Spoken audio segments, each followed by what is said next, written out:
That's our seal. So I'm going to tighten these 3 screws.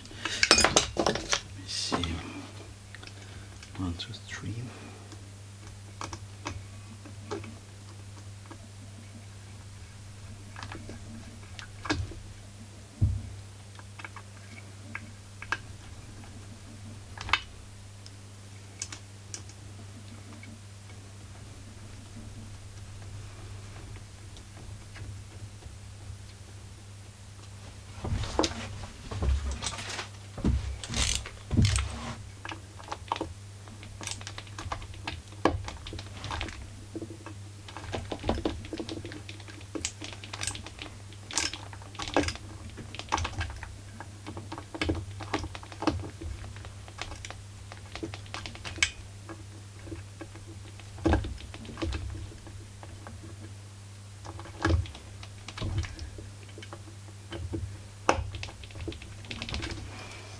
Right.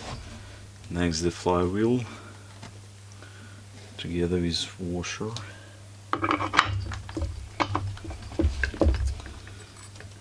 I have this washer here